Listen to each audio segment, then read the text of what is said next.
Okay, everybody, welcome to Baron Vaughn Video, where we talk about storytelling, filmmaking, and science fiction.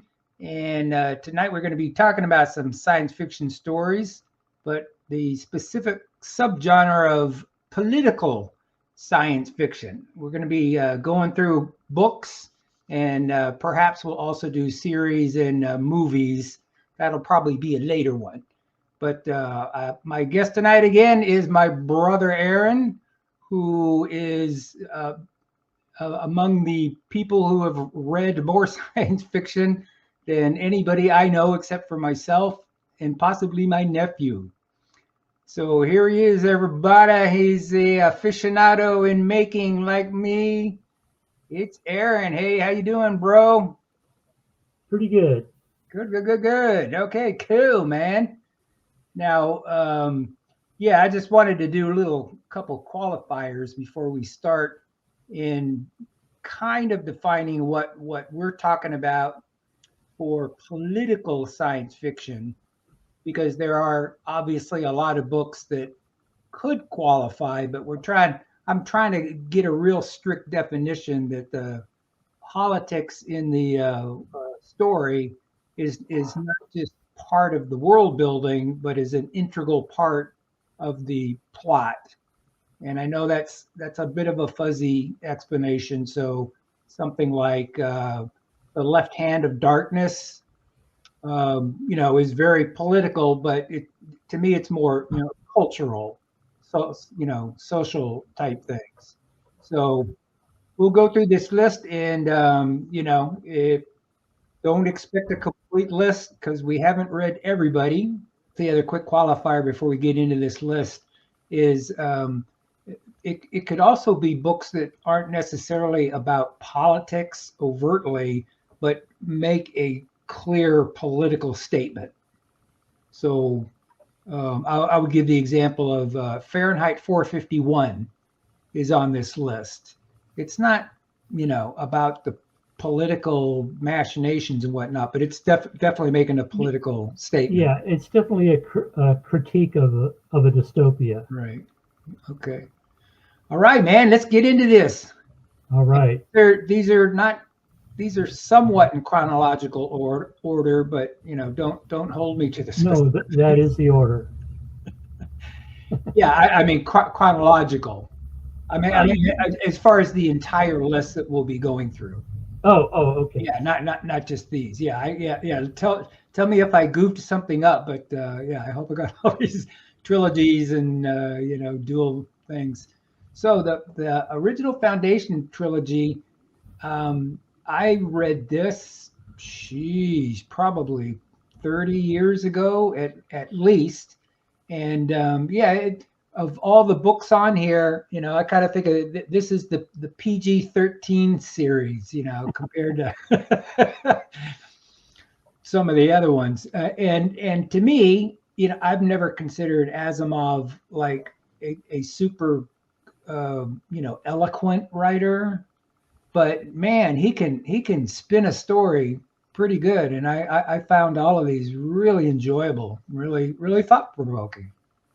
Yeah, I don't know what to say about it. I think the real takeaway as far as the politics in the series is the notion that, we can scientifically figure out how to predict what's going to happen, and Harry Seldon, will reappear in holographic form periodically to guide you on the path, and that eventually breaks down, and because of a genetic mutation of this weird leader called the Mule, who appears like in the second book, that completely disrupts the whole plan, and then it don't say too much in case somebody hasn't read okay it. So avoid spoilers is your basic thing. Yeah.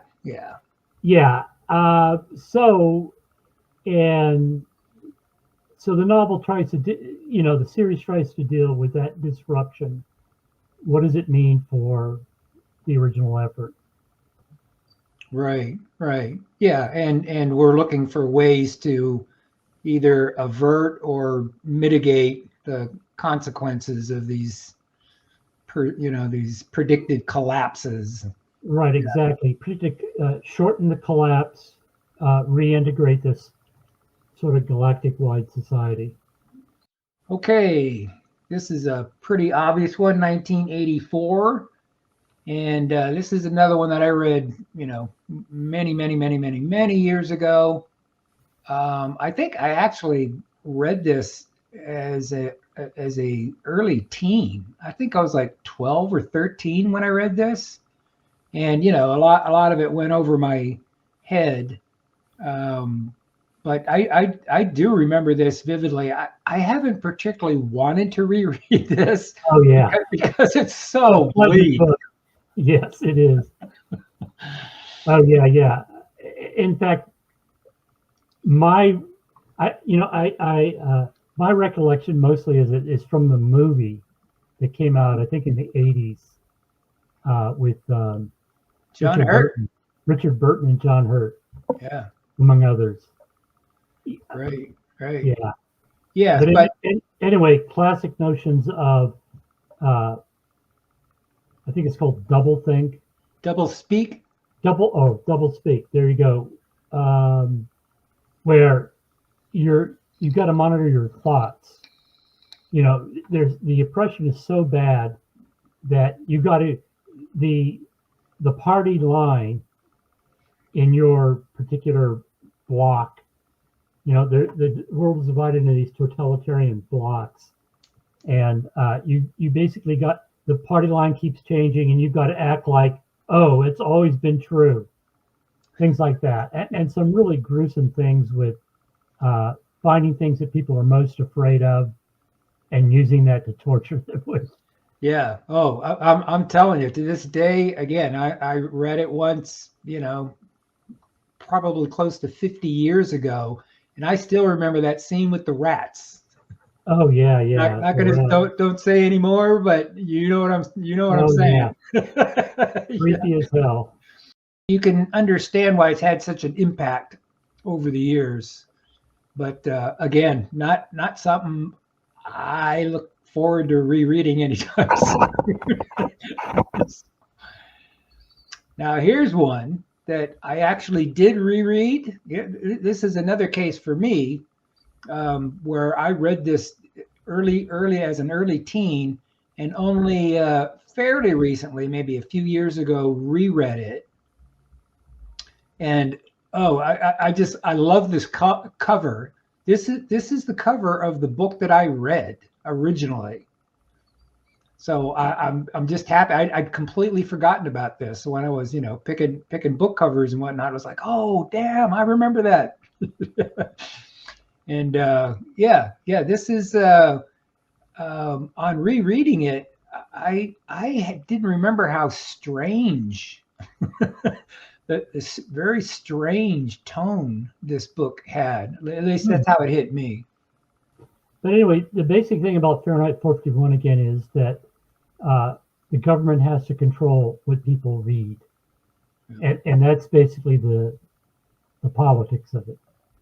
Right, yeah. And real quick before we go on to the next one, yeah, the thing that struck me when I reread this is some of it's almost, it's so exaggerated that it almost comes across as parody, almost, because it's equilibrium so, pretty much is. It's so extreme in the way they talk, and the consumerism of the society and the mindsets of the people who are just a bunch of sheep, and wow. it was very interesting. Yeah, very sort of critique of 50s culture, kind of like conformism, right. And the consumerism that sort of got underway big time. Exactly. Yeah. So again, not a lot about politics, except for the big one, like, we're going to control what the hell you guys read. Yeah, right. Yeah, they didn't have to say it. You got it from the story and the context and whatnot. Yeah, it's a good one. Yeah, I would encourage you to reread it sometime, because it's a pretty quick read. Okay. Ursula K. Le Guin, the Dispossessed. Now, there's always this thing that goes back and forth. I hear, like you hear the thing, is Left Hand of Darkness your favorite Le Guin, or is the Dispossessed your favorite Le Guin? And this is, I got a slight preference for this one over Left Hand, but I know a lot of people it's the other way around. Well, as a matter of fact, yeah, I actually did some research into the book, Wikipedia, and I actually finally found my Cambridge History of Cambridge Guide to Science Fiction Literature, and there's actually a couple of articles like on utopian and dystopian sci-fi and on political sci-fi, and I was trying to remind myself why I did, I kind of like didn't like it, and there's like 3 different systems in the book. It's a planetary system. The Dispossessed are on the moon in this anarcho-syndicalist society, which, frankly, finding out that Ursula K. Le Guin, that was kind of like, she was attracted to that kind of thinking. This is in the 60s. There's a guy called Paul Goodman that was big in the New Left at the time. And so she was sort of exploring those ideas, obviously in very critical fashion, but neither that society nor the capitalist, very oligarchic kind of capitalist society, nor the communist society come off well in the book. It was, so it was kind of a bleak experience. There was nothing really good. And what's kind of interesting about her critique of the anarchist society. So again, anarchism as opposed to libertarianism usually has some sense of the importance of solidarity in the community. That's why it's kind of like a left wing as opposed to a right wing kind of philosophy. And the main character finds it increasingly oppressive. Like there's all this sort of moralism that kind of like is stultifying. And another interesting point is that main character, Sevik, the physicist, was modeled apparently on J. Robert Oppenheimer. Oh, wow, really? Her parents and Ursula knew. They actually had some sort of dealings with him.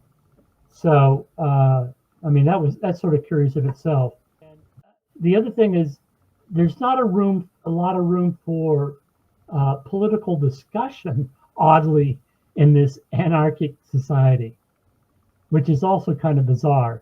It's like things are structured more on an individual level, and somehow, anyway, that's sort of the critiques I was reading in these summary reviews.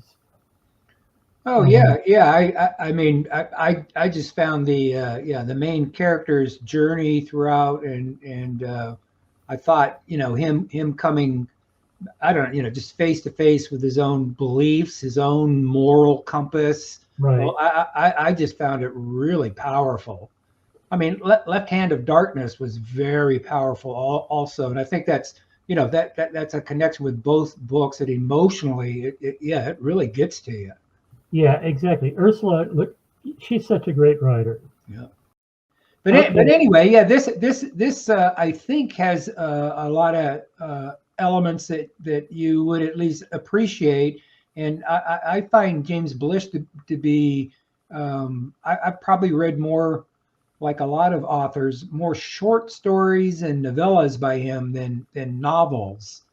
But I think you'd really like this one. Do you want to hear the basic plot, or do you want to just get it? Or yeah, so what's as it were, what is it trying to talk about? Okay, it's a first contact to a degree, but the central character is a priest or a religious figure, and he encounters we've encountered this race of kind of lizard-like people, and they have this they're just inherently moral, right? They just do the right thing. Yeah. So this religious figure, they struggle less with being moral than humans do. Is that what you're saying? well, I mean, it has something to say about that. I mean, it hits the religious thing. So the religious figure obviously is like, well, we're all sinners, except this whole race of creatures appears to not be sinners. Right. So that there's like some wrestles with that. I don't remember a lot of the specifics, but it's also, on a wider scale, it's looking at, colonialism and imperialism, and yeah, it's good. It's a good meaty book, not pretty quick read, a little dated, but yeah, definitely worth reading. I would put it on your list, man. Okay, well, all right. So for anybody looking at these books, they're all completely independent books, but they kind of people have kind of considered them kind of John Brunner's trilogy of political societal statements. Stand on Zanzibar was, amongst other things, largely about overpopulation. The Sheep Look Up was largely about polluting the planet and what that would be like. And then Shockwave Rider kind of got more into the like almost early cyberpunk type stuff. And you've probably heard this before. John Brunner actually coined the term worm for a computer virus. So it was prescient in some ways. I know that you weren't all that crazy about Shockwave Rider, right? Right, and I didn't read The Sheep Look Up. Yeah, it's another one of those. It's really grim, but it's so it's unique. It's very very entertaining at times. It's actually funny. But yeah, I think among the three, to me, the standout by far is Stand on Zanzibar. This is probably in my top 10 all-time favorites. I just love this book. Right. We should say, like Stand on Zanzibar is a good example of what was called the new wave in sci-fi in the early 60s. So it was like sort of experimenting with style, kind of like literary experimentation. So I know you were especially impressed with the kind of weird stuff he would throw in periodically in the book. But the other thing was, the big part of the plot of the thing was that there's a society in Africa, specific tribe, that are also very peaceable, get along with everybody, no issues at all. And they're trying to figure out why that is, or they're just sort of impressed with that and trying to figure out what the what are they doing over there? Yeah. Yeah. And I guess I shouldn't say what is. Yeah, don't. Okay. Yeah. Yeah, we could have a spoiler conversation, but yeah, I know it's very difficult to talk about these. But there's also a lot of other stuff going on as well. Oh yeah. I really like the book. It's a very substantial book. Yeah, and for people who if you were new to science fiction, I would not read this as your first science fiction book. It's really dense. Right. For the life of me, I don't remember what happens in Cyteen all that much. Only that I really liked the style and the characters, the writing. I thought, yeah, C.J. Cherryh, she's killer. Oh, absolutely. She's written one of my favorite novellas of all time called Pots, and it was about I think it was an archaeologist, and they found this very very ancient civilization, right? You've seen that scenario a million times, but what she does with it was just so it was mesmerizing. I was just like, it's one of my favorite all-time novellas. Yeah, good stuff. It's somewhere out in space, in this isolated station. This group is kind of like taken over the society, and there's these super smart people, right? And they're trying to, they do a lot of genetic engineering and whatnot. And you can get, it's a very oppressive society, even for the people that are part of this elite group. And so she mostly tracks the people in this elite group that are kind of running things. And that is big in the plot also in Regenesis, where they try to, the people that don't like this start figure out how to rebel against it. But anyway, yeah, I thought it was an exceptional look at kind of like surveillance and things like that, and manipulation. This knocked my socks off when I first read it. I really was impressed with this. I have to admit, maybe you didn't have the same experience. I found it at a certain point like really difficult to remember which faction was doing what and was working with the other faction, and so it got a little foggy for me at times, but it didn't dampen my enjoyment of the book. Yeah, I thought it was really really good. Oh yeah, and the Windup Girl is also extremely interesting.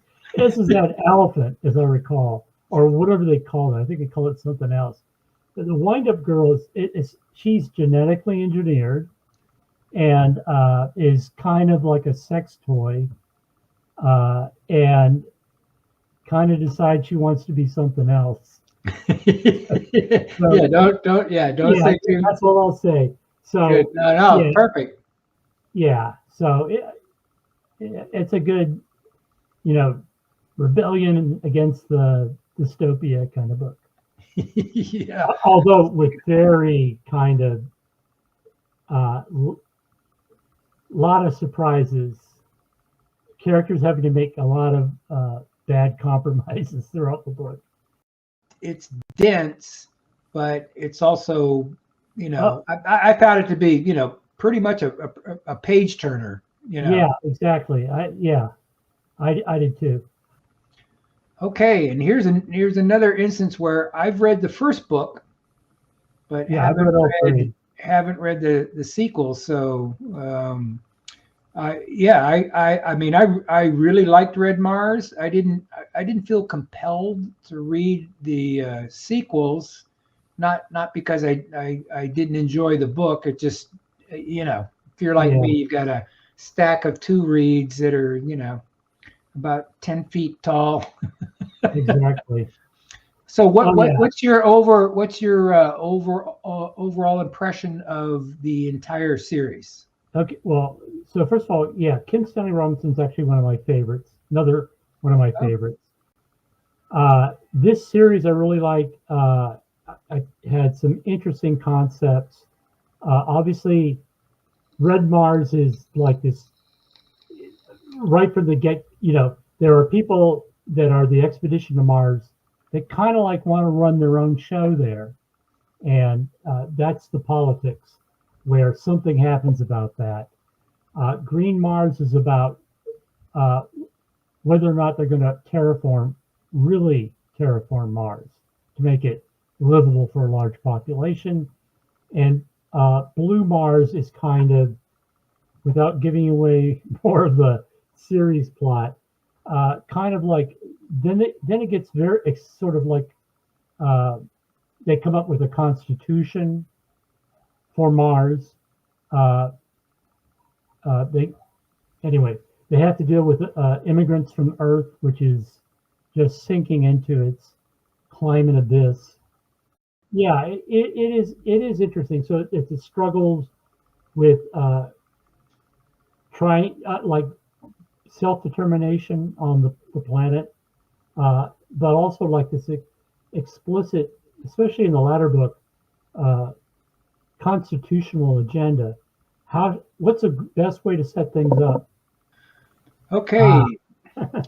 Here's another, yeah. And now, right? It's like, oh, 4 books. Oh, you're killing me, But they're short. They're all short. Yeah, they're all pretty not super short, but not it's not a the thing that's unique about this is these books are all very distinctly different. Oh, very distinct. Even though it's the same, the same society, the same world with the same general issues. The first two, it would help to read in order because if I'm recalling correctly, the Stone Canal does at least mention something that happens in the star fraction. But even if you didn't, right, they each stand by themselves as very, I just absolutely love this series. Believe it or not, there are still kind of like these little Trotskyite groups. Ken McLeod is not really a Trotskyite, okay, but he uses them as significant parts of the first and last of these books, and that's a lot of the politics in it. It's these idealistic people, fighting for justice. Right. Yeah. Again, the politics were very, very front and center, but the storytelling. I always make such a big deal about the story. If it didn't have the really good storytelling behind it, it could have been just like a I don't know, like a history lesson or something. Like here's what could happen. Just really great characters.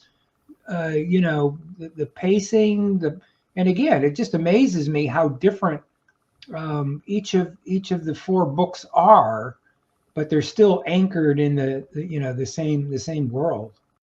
Okay, here's another one. Okay.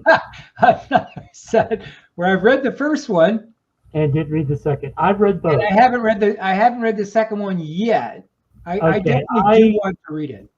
Okay, very good. Because I don't know.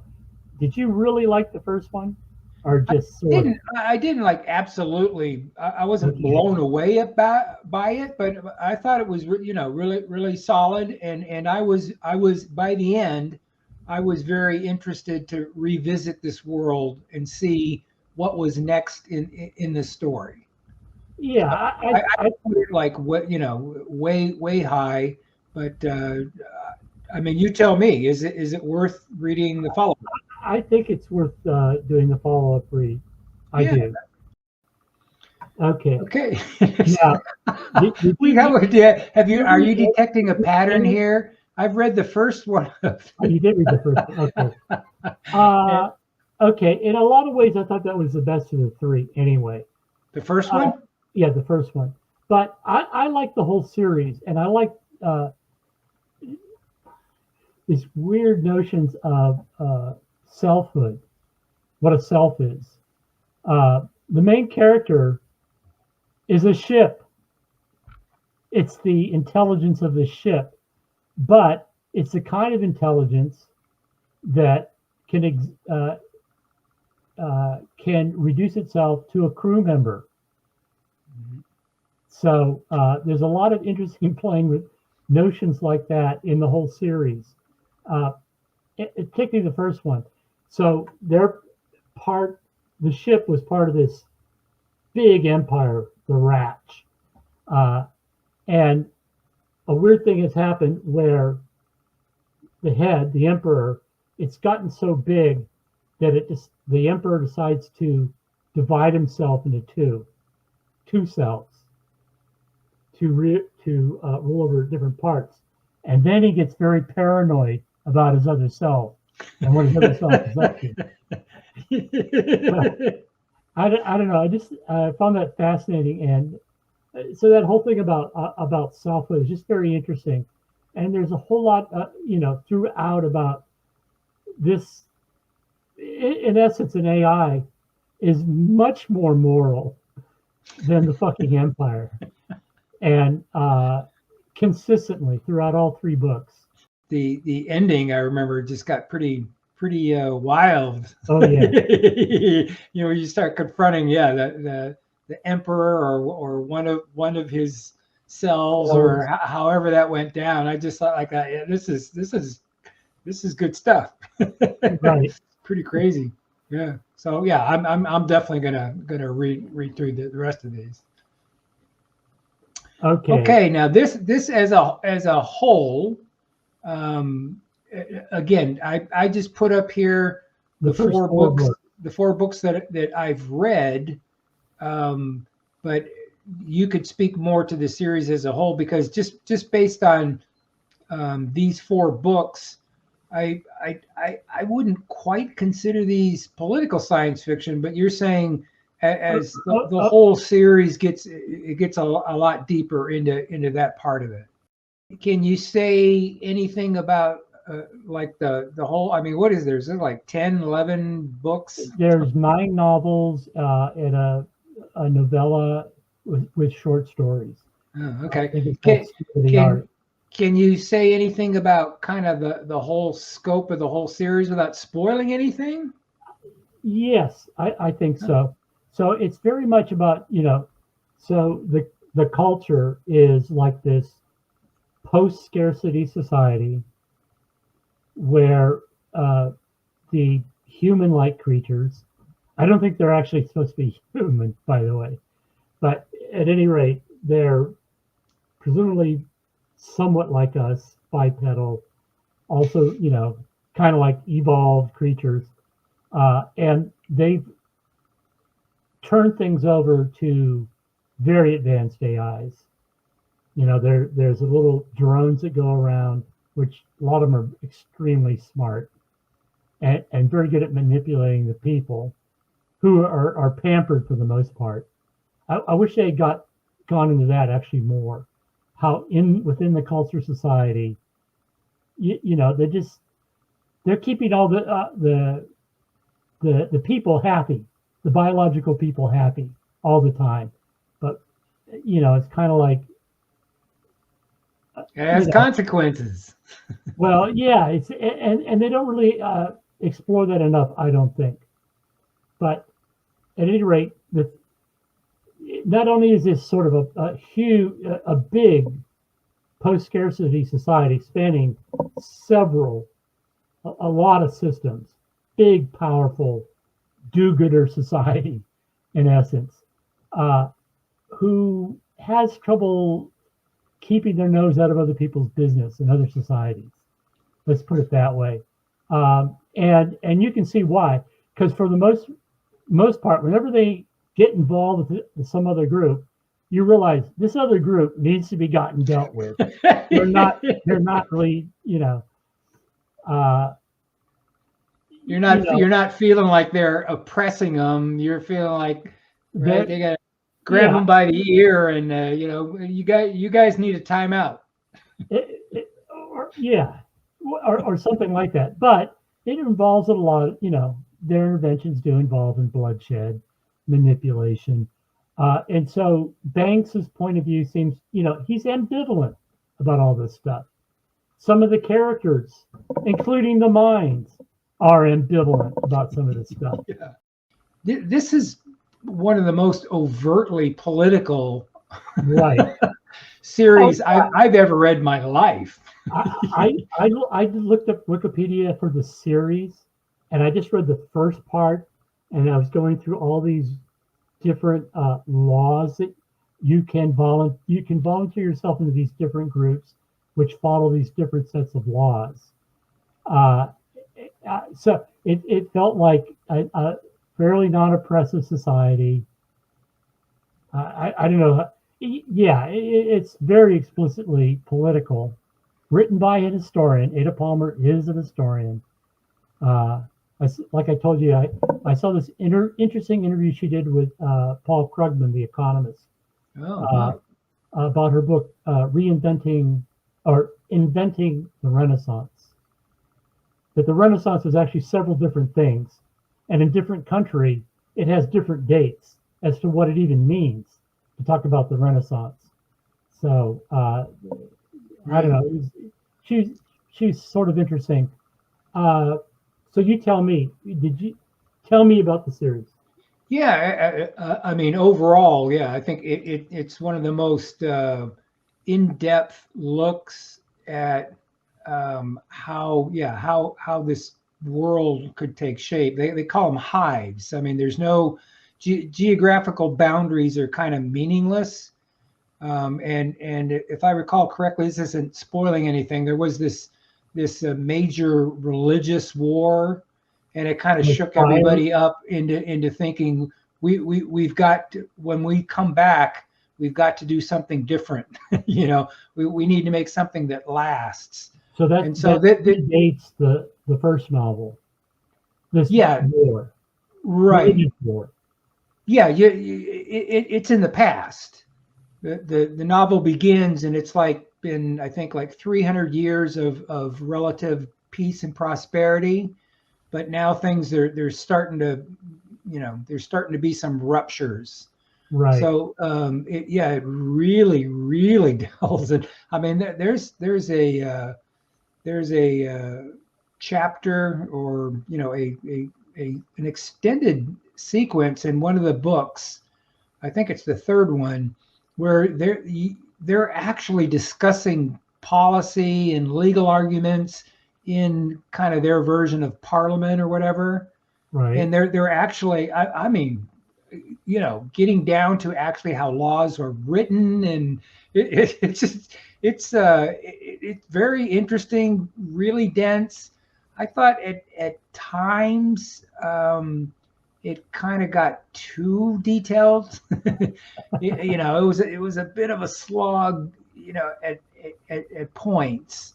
But the overall story and what she does, because there's a whole other aspect that involves mythology that I just won't get into, but it's just this grand, epic, gigantic story.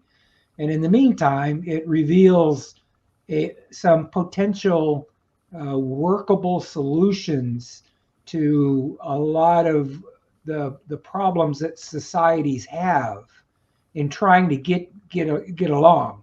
Right. Because in the future, when you grow up, you're free to choose whatever. Again, they call them hives.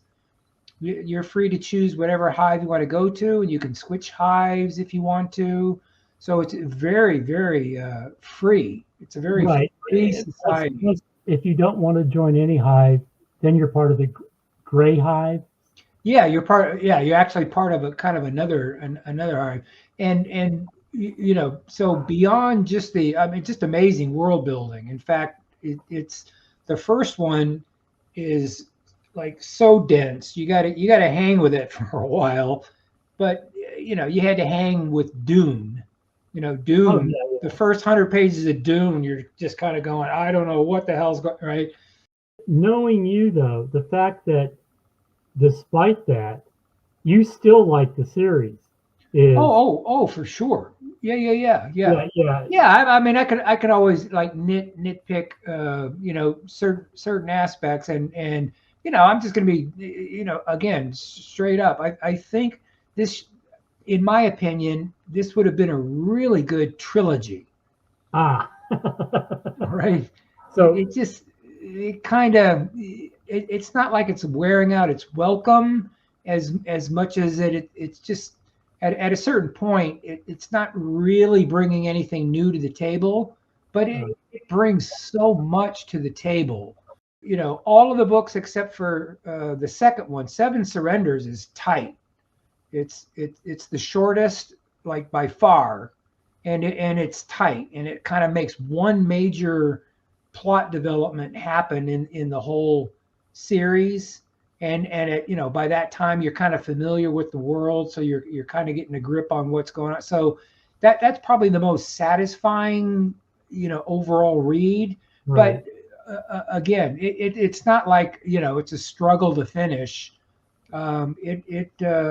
It's definitely worth reading. And again, it's the most, we talked about stand on Zanzibar being dense. This thing is, man. I mean, she's got like every little thing, and again, not just the ideas, but some of these characters are, I mean, unforgettable. And what does Terra Ignota mean, literally? The unknown land. Okay. Yeah, there's this extended scene in kind of their Senate, their Parliament. I forget what they called it. The gathering of all the leaders of all the different hives. They actually get into the nitty gritty, and there's this kind of paradox. How far to take things in the interest of the society at whole. It just really, I think you would find it really fascinating. Yeah. I did, just from that aspect alone. It's a singular achievement, I would say, certainly in political science fiction, but in science fiction writ large, it's kind of a singular achievement. We're both news junkies, both political junkies. Yeah, I'm just fascinated by the whole thing because I'm so into stories, and you can't get more drama than politics. Could we have some better stories? We have some better stories, exactly. Yeah. So yeah, we'll get into that down the road as things go by. So thanks again for being on, bro, and no we'll have you on again. Okay. All right, man. See ya.